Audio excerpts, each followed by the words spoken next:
Today we are going to talk about vectors, and so to introduce what a vector is, I'm going to let a friend of mine do the introduction.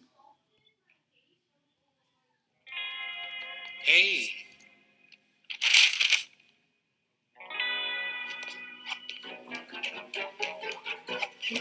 I'm applying for a new villain loan. Go by the name of Vector.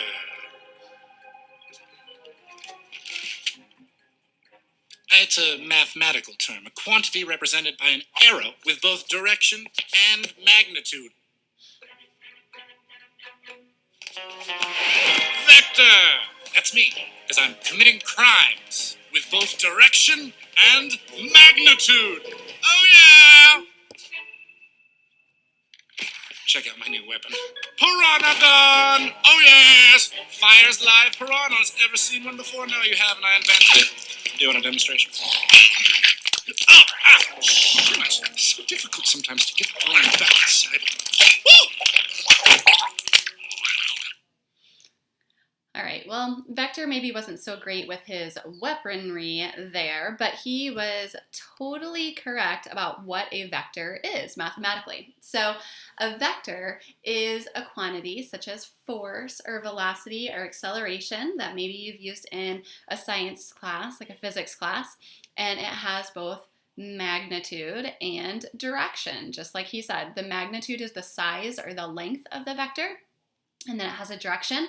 And he also said that it's represented by an arrow, which is also correct. When we graph a vector, we are going to be using an arrow to show the direction, and then the magnitude will be the length.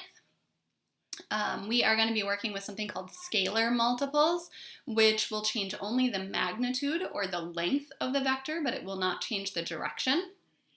Two vectors are considered equal to each other if they have the same magnitude and direction, because those are the two important characteristics of a vector.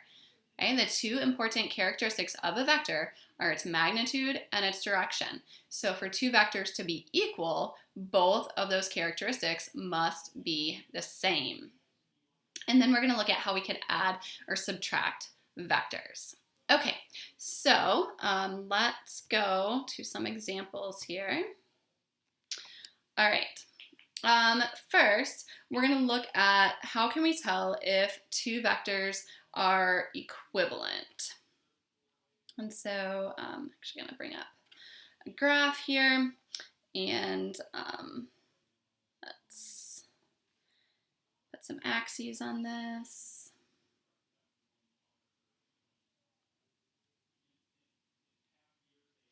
And so a vector, when we graph a vector, it's going to have what we call an initial point or starting point, and then a terminal point.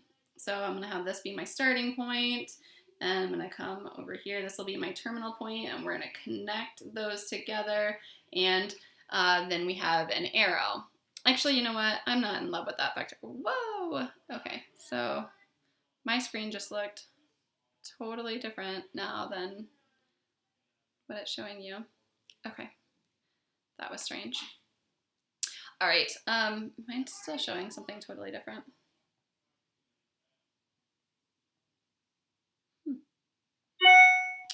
Interesting. Okay.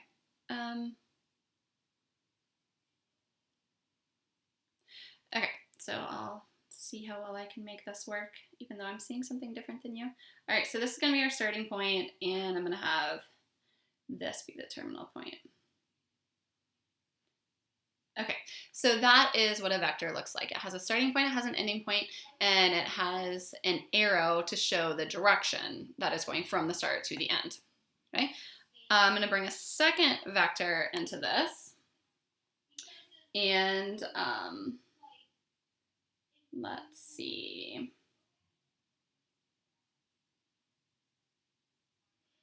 There's my second vector. Okay, so it's got a starting point, it's got its ending point, it has the arrow, so it shows where it's going from start to end. Now, to determine if these two vectors are equal to each other or equivalent to each other, we need to think about their two components, or their two important features. We need to think about their direction and their magnitude. Okay, direction, we're going to think of as slope.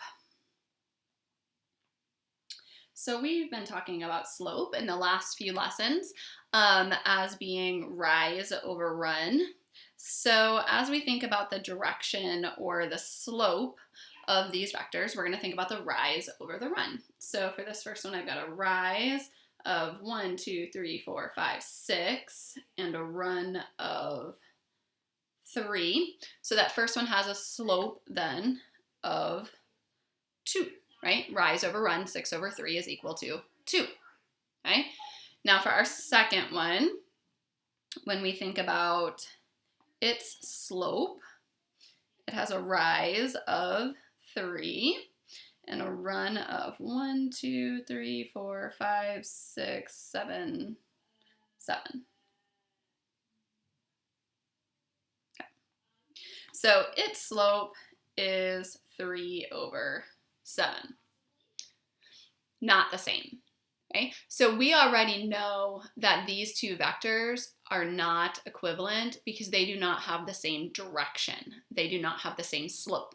But do they at least still have the same magnitude? Magnitude is length. Now with those lines drawn in that I used to find the slope, we've actually turned a right triangle here. Sorry about that. We've actually created a right triangle here. So we could then find excuse me, the magnitude of the vector by using the Pythagorean theorem. So magnitude is length. Magnitude is defined as its length, which we are going to calculate with our good friend, the Pythagorean theorem. We've been using that a lot for all different purposes for several chapters now. We first talked about it back in chapter 8 and we're in 13 now, and we've been using it kind of all the way through. So for that first vector, I would say 6 squared plus 3 squared equals, and I can call it whatever I want. I'll just call it c squared, like c for the hypotenuse. So that's 36 plus 9 is c squared, which is 45 is c squared. So the magnitude of that vector is 45, or square root of 45, sorry. Is the other one the same? Does it have the same magnitude? So for the other one, our magnitude is 3 squared plus 7 squared equals c squared.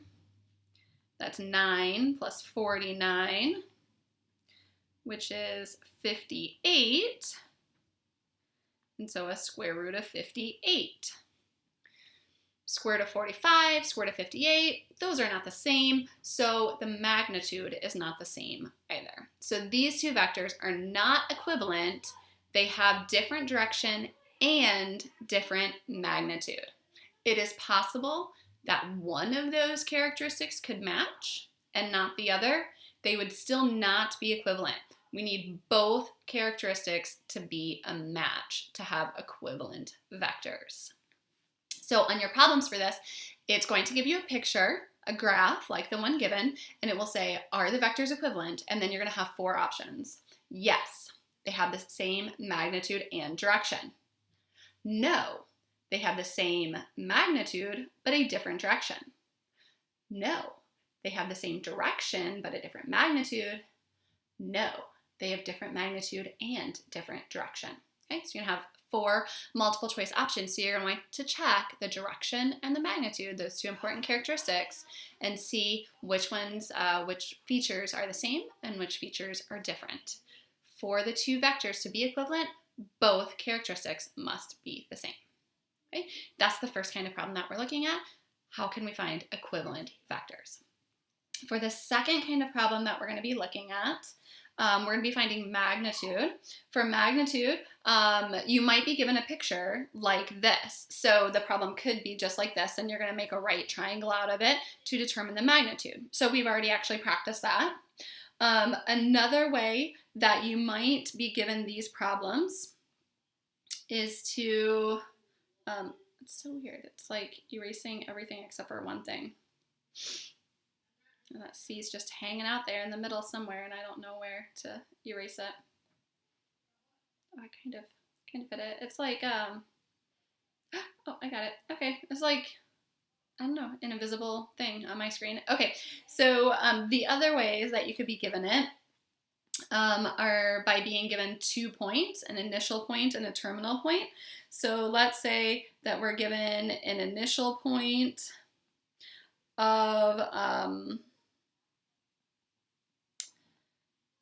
-1, 3, and a terminal point of 2, -7, and you're asked to find the magnitude.